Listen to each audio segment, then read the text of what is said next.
आज आपण चालू करतो principal of superposition of waves. ठीक है. समझो ये टू वेव्स है. देखो इसको क्या बोलते हैं, क्रिस्ट, इसको टप. वन क्रिस्ट वन टप फॉर्म ए वन ट्रांसवर्स वेव. इसका डिस्प्लेसमेंट है समझो y1. ये दूसरी वेव है. ठीक है. इसका डिस्प्लेसमेंट है y2. ये इन फेज है. ये क्या है, ये इन फेज. इन फेज यानी क्रिस्ट टॉप.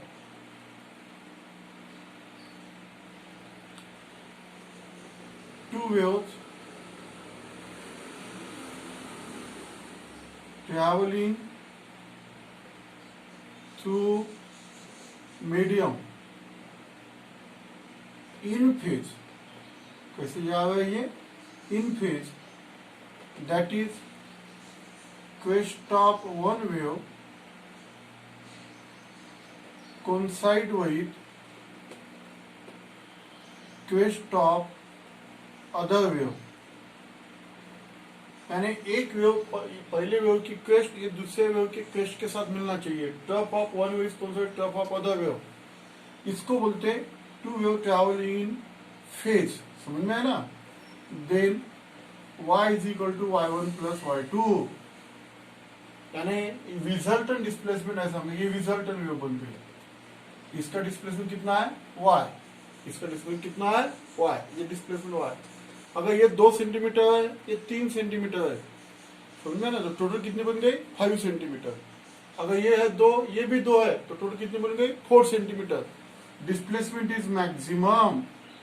तो देखो intensity is directly proportional to amplitude square. एक फॉर्मूला ऐसा है. अगर डिस्प्लेसमेंट ज्यादा है तो एम्पलीट्यूड ज्यादा है. देयरफॉर इंटेंसिटी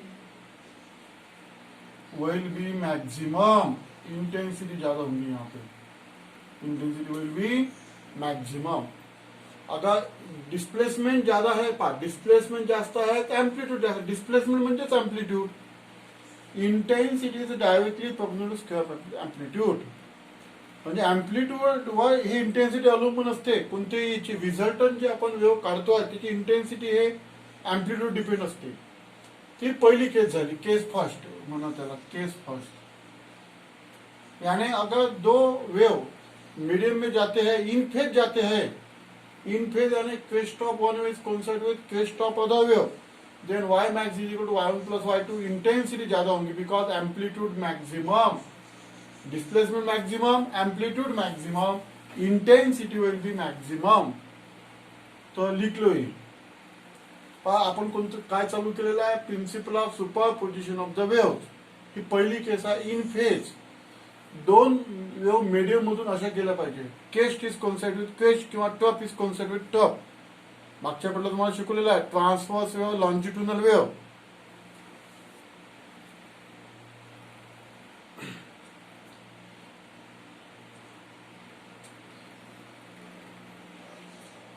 केस सेकंड पाहता. केस सेकंड, जर टू वेव्ह अशा जात असेल, crest of one wave is coincide with two wave travelling through medium in out of phase. याला आउट ऑफ फेज म्हणतात. आउट ऑफ फेज म्हणजे crest of one wave coincide with trough of other. याचा y1 आहे, याचा y2. तो result इथे येते y1 minus y2 और y2 माइनस y1. जो ज्यादा होगा, समझो ये 2 सेंटीमीटर है, ये भी 2 सेंटीमीटर है, तो रिजल्टंट जो आ जाएगा. डिस्प्लेसमेंट जो, एम्पलीट्यूड जो म्हणजे इंटेंसिटी जो म्हणजे minimum. Intensity will be minimum.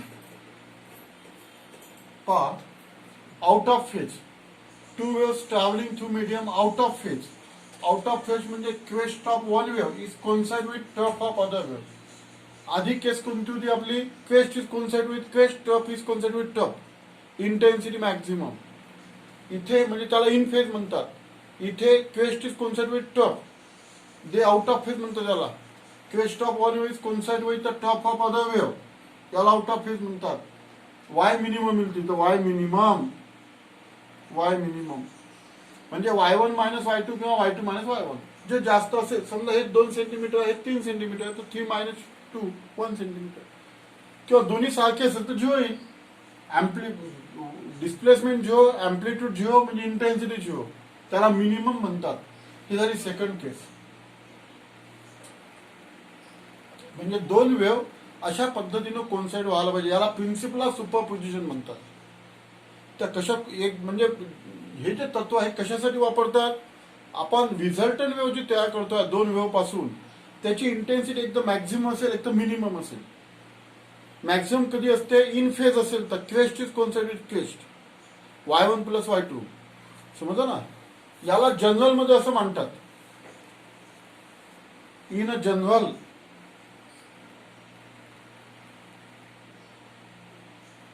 y is equal to y1 vector plus y2 vector. Vector आहे हा. जर इन फेज मध्ये असेल तर हे प्लस घ्यायचं, इन फेज मध्ये असेल तर प्लस घ्यायचं, आउट ऑफ फेज असेल तर मायनस घ्यायचं. समजा असं त्याचा अर्थ आहे वेक्टर. तर आपण याचा स्टेटमेंट लिहून टाकू. तुम्हाला समजलं ना. दोन वेव्ह जर आपण मीडियम मधून अशा पद्धतीने पास केलाय, व्हेन स्टेटमेंट लिहा आता, when two are more waves travelling through medium, दोन किंवा दोन पेक्षा जास्त वेळ जर मीडियम मधून जात असेल, through medium, travelling through medium passes. आता आपण काय केलेलं आहे, passes through common point, passes through common point पासून ते निघालेले आहेत. समजलं ना. Passes to common point, each of produces its own displacement. प्रत्येक वेव्हने स्वतःचा डिस्प्लेसमेंट तयार केलेला. जसं आपण पाहिला example, y1 is the displacement of first wave, यानी दो वेव मीडियम में से जा रही, तो y1 is the displacement of first wave, y2 is the displacement of second wave. ऐसा each wave produces its own displacement at that point. फिर बाद में क्या किया अपन ने, y is equal to y1 vector plus y2 vector किया. Vector क्या indicate करता है, वेक्टर क्या इंडिकेट करता है, क्या बोला मैंने, अगर इन फेज होगा तो यहाँ पे प्लस लेना, अगर आउट ऑफ फेज होगा तो यहाँ पे माइनस लेना, ऐसा है. तो रिजल्टेंट अभी क्या निकालना है अपने को, द रिजल्टेंट डिस्प्लेसमेंट. y को क्या बोलते हैं, रिजल्टेंट डिस्प्लेसमेंट, रिजल्टेंट डिस्प्लेसमेंट. ठीक है, resultant displacement at that point is equals to sum. Sum आहे कशाची सम आहे, दोन डिस्प्लेसमेंटची सम आहे. Sum is equals to vector sum बोलते इसको, वेक्टर सम, क्योंकि अपन ने क्या किया है, ऊपर वेक्टर मार दिया है. Vector sum of displacement, vector sum of displacement produces due to individual waves, produces individual waves at that point. तो this is the statement of, ये होगा स्टेटमेंट इसका, प्रिन्सिपल ऑफ सुपरपोजिशन म्हणते. दोन किंवा दोन पेक्षा जास्त वेव्ह जर मीडियम मधून जात असेल, when two are more wave, wave शब्द सुटला आहे तिथे, when two are more wave travelling through medium passes through common point, passes through common point, passes through common point. Each wave produces, प्रत्येक वेव्हने स्वतःचा डिस्प्लेसमेंट तयार केलेला आहे. जसं आपण पहिल्या वेव्हचं डिस्प्लेसमेंट y1 पकडलं, दुसऱ्या वेव्हचं डिस्प्लेसमेंट y2 पकडलं, मग त्यांचं आपण रिझल्टंट काढलं. जर इन फेज असेल तर y is equal to y1 plus y2, out of phase असेल तर y1 minus y2 y2 minus y1, resultant displacement at that point is equals to vector sum of displacement due to individual wave sum आहे ते displacement due to individual प्रत्येक वेळेस तयार केलेली 3 wave असेल तर मग y1 plus y2 plus y3 असं इथे 4 वेव्ह असेल तर y1 plus y2 plus y3 plus y4 2 wave असेल तर y1 प्लस y2 तो ये हो गया प्रिंसिपल ऑफ सुपरपोजिशन इसके बाद में लिखो 3 मार्क का आर्टिकल ठीक है मैथमेटिकल आर्टिकल है एम्पलीट्यूड ऑफ रिजल्टेंट वेव देखो आर्टिकल का नाम amplitude of resultant wave underline का amplitude of resultant wave produce due to superposition of two wave superposition of चला आर्टिकल लिहा आहे 3 मार्काचे तर बोर्डाचे पैसे आर्टिकल विचारू शकतात superposition of two wave result and amplitude ठीक आहे आता आपल्याला 2 वेव्ह कन्सिडर करावं लागतील कन्सिडर टू वेव्ह या आर्टिकलचं नाव लिहा अँप्लिट्यूड मी तुम्हाला पेज नंबर 136 चं शिकवतो 136 पेज नंबर 136 ठीक आहे page number 136 consider two wave 2 wave आपण कन्सिडर केलेले आहेत समजलं ना consider two wave having different amplitude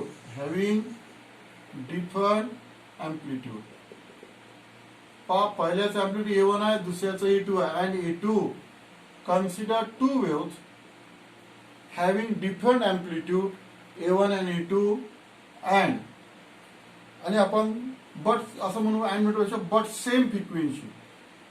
same frequency travelling through medium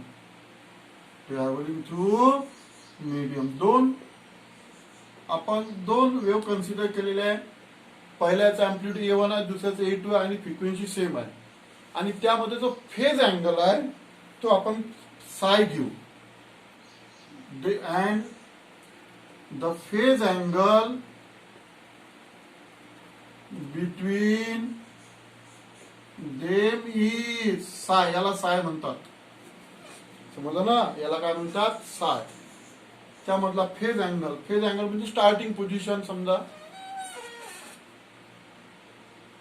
जसं क्वेस्ट असेल तर फेज अँगल 0 आणि क्वेस्ट कोणसा टू टप असेल हे पहा क्वेस्ट असेल तर फेज अँगल 0 आणि crest is coincide with trough असेल तर फेज अँगल किती झाला 180 कारण हा पार्टिकल वरचा झाला व्हायब्रेट हा काढली म्हणजे किती झाला अँगल यामध्ये 180 तर फेज अँगल इन फेज असेल तर साय 0 आणि आउट ऑफ फेज असेल तर सायची किंमत किती असेल मग 180 डिग्री म्हणजे पाय रेडियन तर एवढं लिहून घ्या पहिले आर्टिकलचं नाव काय आहे amplitude of resultant wave produce due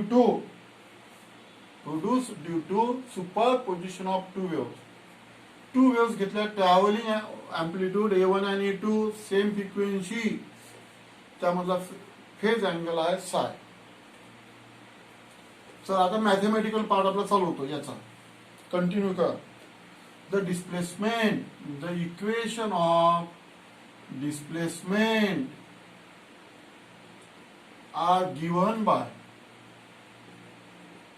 y1 A1 sin omega t equation 1 y2 A2 sin omega t plus psi तुम्हाला कसं कुठून आणले तुम्ही इक्वेशन तुम्हाला ऑक्सिलेशन चॅप्टर शिकवलं होतं आठवलं तर बघा ऑक्सिलेशन मध्ये आपण पाहिलं होतं particle start from mean position equation of displacement x equal to a sin omega t particle start from extreme position x equal to a cos omega t पार्टिकल कुठे असेल म्हणतात एक general equation a sin omega t plus alpha oscillation मध्ये तुम्हाला शिकवलेलं आहे particle perform in simple harmonic motion तेच इक्वेशन इथे वापरलेलं कारण ही वेव्ह आहे वेव्हचा particle simple harmonic motion perform करतो यानी ये y1 का फॉर्मूला क्या लिखा है A1 sin ओमेगा टी यानी पार्टिकल मीन पोजीशन पे है।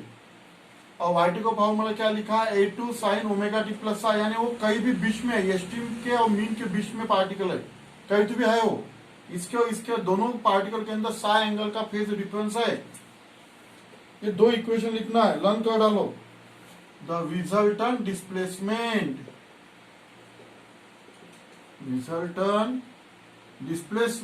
Is given by a principle of superposition लगाना, y is equal to y1 plus y2, y is equal to y1 plus y2। y1 ची किंमत ठेवून द्या, a1 sine omega t plus a2 sine omega t plus psi, equation 3। पहा हे मीन, हे जे formula आहे दोन्ही हे ऑक्सिलेशनच्या चॅप्टर मधले, तुम्हाला ऑक्सिलेशन चॅप्टर शिकवलेलं आहे। ही particle start from mean position, काय formula, x is equal to a sine omega t. फक्त तिथे स्मॉल एच्या तिथे मी A1 एम्प्लिट्यूड घेतलं, हे बी एम्प्लिट्यूड आहे, एक्सच्या तिथे वाय घेतलं, कारण इथे हा जो वेव्हचा पार्टिकल आहे तो simple harmonic motion Y axis perform करतो म्हणून तिथे वाय घेतलं होतं। आणि ऑक्सिलेशन मध्ये तुम्हाला शिकवलेलं आहे की पार्टिकल आपण एक्स ऍक्सिस परफॉर्म करतो म्हणून ते एक्स होतं, आणि इथे त्यामध्ये अँगल आहे साय, फेज अँगल साय। तो किती असू शकतो, झिरो असू शकतो, 180 डिग्री असू शकतो, समजलं ना। जर झिरो असेल तर दोन्ही वेव्ह ह्या इन फेज आहेत, आणि 180 असेल तर क्रेश कॉन्सर्वेटिव्ह टर्फ आहे। तो displacement is given by y equal to 1 plus y2, equation 3। आता इसको सॉल्व करना है तुमको, ये स्टेप को सॉल्व करना है अभी। कौन से, 3 नंबर के। तो ऊपर के मार्जिन में फॉर्मूला लिखो, sine a plus b is equal to, sine a plus b is equal to क्या है फॉर्मूला, आगे देखा, sine a cos b plus cos a sine b, sine b. आठवू द्या फॉर्म्युला, हा फॉर्म्युला इथे वापरायचा आहे आपल्याला। therefore y is equal to a1 sine omega T, a2 common काढा, a2 याला ए म्हणा, याला बी म्हणा, काय मग, sine omega t cos psi plus cos omega t sine psi, psi म्हणतात त्याला। इथं प्लस सुटला आपला आहे ना, हे plus omega T, a1 sine omega t plus a2 common काढा। इथे फॉर्मूला कोणता वापरायचा है, साइन ए प्लस बी, वरच्या मार्जिन मध्ये लिहा, लिखो ऊपर के मार्जिन में, sine a plus b is equal to sine a cos b plus cos a sine b. अब इसको सॉल्व करो, y is equal to a1 sine omega t plus याला a2 ना मल्टिप्लाय करून टाका, a2 sine omega t cos psi plus a2 cos omega t sine psi, अशा 3 terms आपल्या तयार झालेल्या आहेत, समजलं। आता एक गोष्ट लक्षात आली असेल की पहिल्या नंबरची टर्म आणि दुसऱ्या नंबरच्या टर्म मधून साइन ओमेगा टी ही कॉमन निघू शकते, कॉमन काढा, a1 plus a2 cos psi sine omega t plus a2 sine psi cos omega t, equation number 4। Equation 4 आपलं तयार झालेलं आहे। म्हणजे ही जी टर्म्स आहे यामधून साइन ओमेगा टी कॉमन काढा, आणि इथे मी फक्त इकडे लिहिलं, हे इथे लिहिलं, बाकी काही नाही केलं। हे जे इक्वेशन 4 आहे, या इक्वेशन 4 मध्ये आता सबस्टिट्यूशन आपल्याला करायचं आहे। तर इथपर्यंत समजलं तुम्हाला, ही टर्म समजली, ही टर्म आपण ती जी टर्म होती साइन ओमेगा टी प्लस साय, इसको solve KIA sign a plus बी से, बाद में a2 से मल्टीप्लाई किया, बाद में पहले और दूसरे नंबर की टर्म में से साइन ओमेगा टी कॉमन निकाल लिया, ये बन गया इक्वेशन 4। अब सब्स्टिट्यूशन करना है अपने को। सब्स्टिट्यूशन काय करायचं, लिहा आता, putting a cos theta, a cos थीटाची किंमत आपल्याला हे ठेवायची आहे, a1 प्लस a2 कॉस साय, इक्वेशन 5। तुम्ही की सर आता हे असं का करतोय, जसं आहे तसं सॉल्व करायचं मॅथमॅटिकल पार्ट आहे, याच्यामध्ये चायलिंग नाही करू शकत आपण। आणि याची जी किंमत आहे कोणतं, ए साइन थीटा ठेवू आपण, त्याची किंमत कशाची, a2 साइन सायची ए टू साइन सायची किंमत आपण a sine theta to equation 6 जसं सबस्टिट्यूशन टाकलेलं आपल्याला तसं टाकायचं आपल्याला. आपण जास्त विचार करायचा नाही. मग असंच का ठेवलं तसंच का ठेवलं. याची जी किंमत आहे या ब्रॅकेटची किंमत ए कॉस थिटा ठेवायचं आहे कारण आपल्याला रिझल्टंट इक्वेशन तयार करायचं आहे. Resultant equation is also the equation of progressive it perform simple harmonic motion. therefore y is equal to काय मग a cos theta sine omega t plus इथं काय मग इथे याची किंमत काय टाकली आपण a sine theta cos omega t. हे झालं आपलं इक्वेशन. ए कॉमन काढा cos theta sine omega t plus sine theta cos omega t असा फॉर्म्युला आपला तयार झालेला आहे. पहा इक्वेशन 4 मध्ये आपण ह्या दोन स्टेप टाकलेल्या इक्वेशन 5 इक्वेशन 6 आणि आपल्याला सबस्टिट्यूशन म्हणतात त्याला पुटिंग व्हॅल्यू करायचे हे पाठच करावं लागेल तुम्हाला.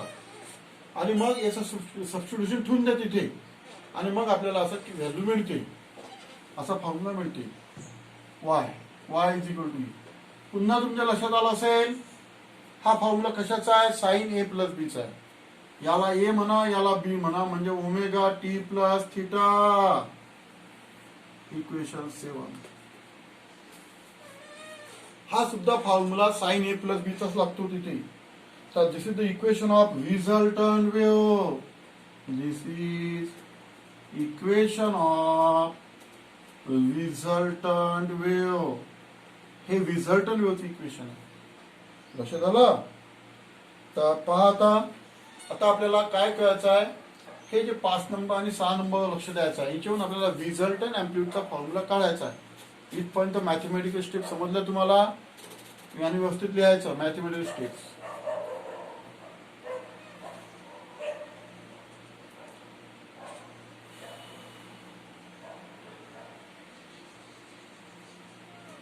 आता हे जे इक्वेशन 5 आणि 6 आहे याचं आपण स्क्वेअरिंग करू आणि नंतर ऍडिंग करू.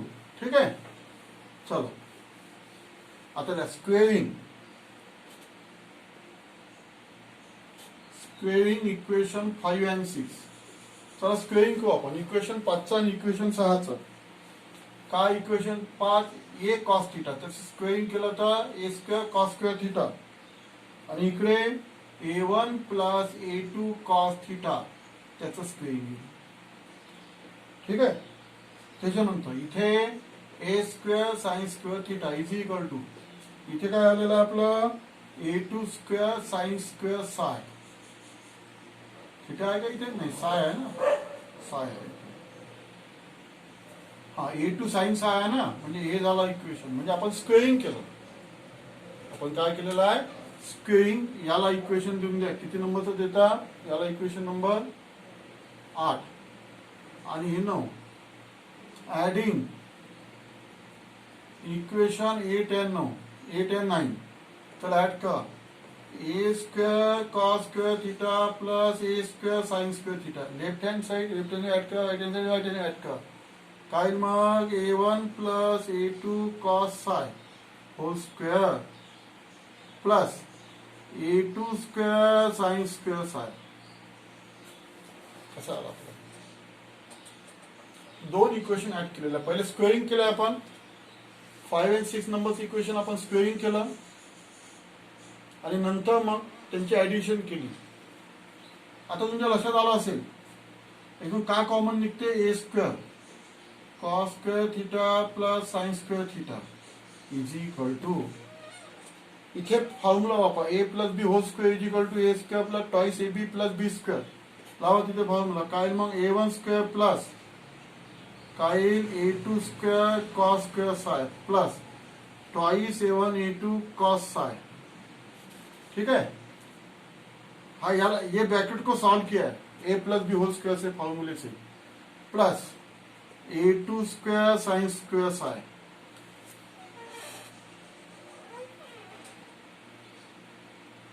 ऐसी स्टेप आ गई. ये जो है इसमें से ए स्क्वायर कॉमन निकाल लिया. ये दो इक्वेशन को ऐड किया बाद में इसमें से कॉमन निकाल लिया बाद में यहाँ पे ए प्लस बी होल स्क्वायर का फॉर्मूला लगा दिया। अब तुम्हारे समझ में आया होगा कि ये जो है cos square theta plus sine square theta, cos square theta plus sine square theta is equal to 1। तो ये क्या होगा, ए स्क्वायर देखो इज इक्वल टू, ये जो दोनों टर्म है इसमें से भी कॉमन निकल सकता। देखो a1 square plus a2 square, ये दोनों टर्म सेकंड वाली और फोर्थ वाली, cos square psi plus sine square psi plus twice a1 a2 cos Sai. ठीक है, ये दोनों टर्म में से कॉमन निकल लिया a2। अब क्या होगा, a square is equal to a1 square plus a2 square, क्योंकि इसके वैल्यू 1 आएंगी, cos square psi plus sine square psi is equal to 1 plus twice a1 a2 cos psi. ये बन गया ए स्क्वायर का फॉर्मूला। बनो अपना रिजल्टेंट फॉर्मूला।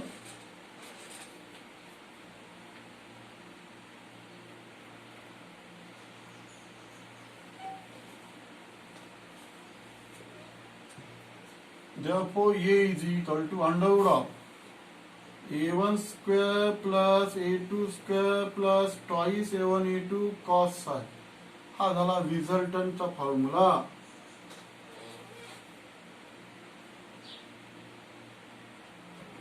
रिजल्टंट, यहां तक अपना आर्टिकल कंप्लीट हो गया। अभी केस फर्स्ट और केस बाकी, आर्टिकल पूरा हुआ नहीं, क्योंकि साई को क्या बोलोगे अपन, फेज एंगल। अगर ये 0 होगा तो crest is coincide to crest होंगी, यानी in phase, intensity will be maximum. अगर ये 180 होगा तो क्वेस्ट इज कोइंसाइड विद 12, तो इंटेंसिटी विल बी मिनिमम। तो दो केसेस अपने को करना है। ये फॉर्मूला भी, फॉर्मूले तक आ गए। ये प्रॉब्लम के लिए भी फॉर्मूला तुमको लर्न करना है। ठीक है, अब देखो special cases. Case first, if psi is equal to 0, that is waves are in phase,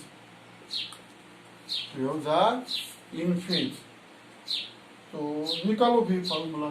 ये is equal to under root of, क्या फॉर्मूला लिख लो, formula a1 square plus a2 square plus twice a1 a2 cos psi. पहले formula लिख लो, under root of a1 square plus a2 square plus twice a1 a2 cos psi की value कितनी, 0। Formula लिख low. अगर साई की वैल्यू 0 तो waves are in phase. In phase का मीनिंग तुमको पहले बताया मैंने प्रिंसिपल ऑफ सुपरपोजिशन में। Crest is of one wave coincide with the crest. Displacement is maximum, amplitude maximum, intensity will be maximum. Cos 0 is equal to 1. Cos 0 is equal to 1. तो क्या आएगा, a1 square plus a2 square plus twice a1 a2। तो ये formula क्या क्या बन गया, a1 plus a2 whole square का बन गया फॉर्मूला। देखो a1 प्लस a2 अंडर के बाहर निकल गया। तो ये पहली केस हो गई। पहले केस में अगर साई की वैल्यू 0 है, cos 0 इज इक्वल टू 1, तो ये बन गया a is equal to 1 plus a2, यानी जो बताया ना तुमको y is equal to 1 plus y2, इसलिए y is equal to 1 plus y2, तो यहाँ पे a1 प्लस a2 आ गया।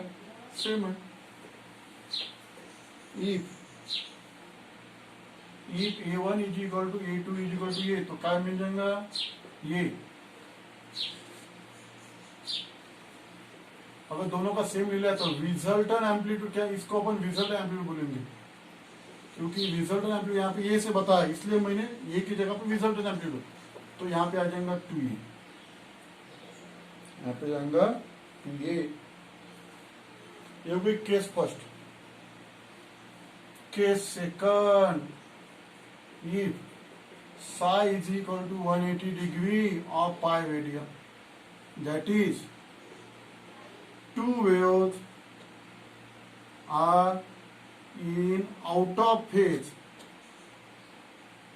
दो वेव्स कैसे है, in are out of phase, are are out of phase. Out of phase का मीनिंग बताया तुमको मैंने। Crest is coincide with, crest is coincide with top, crest is coincide with top, the two waves are in out of phase, out of phase। तो 180 degree लिखो ये formula, a1 square plus a2 square plus twice 180 cos phi. cos phi की value कितनी है? 180 degree. cos pi is equal to -1, तो -1 into plus, यानी ये आ जाएगा माइनस, ये आ जाएगा माइनस, ये आ जाएगा माइनस।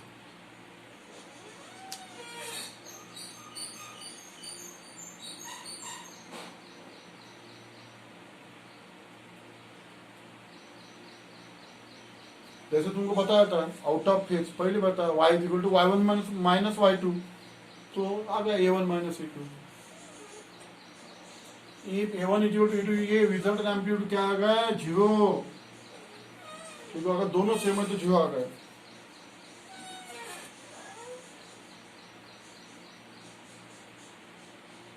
एक सेकंड हो गई। बस आखिर के दो फॉर्मूले भी, इंटेंसिटी मैक्सिमम एंड मिनिमम।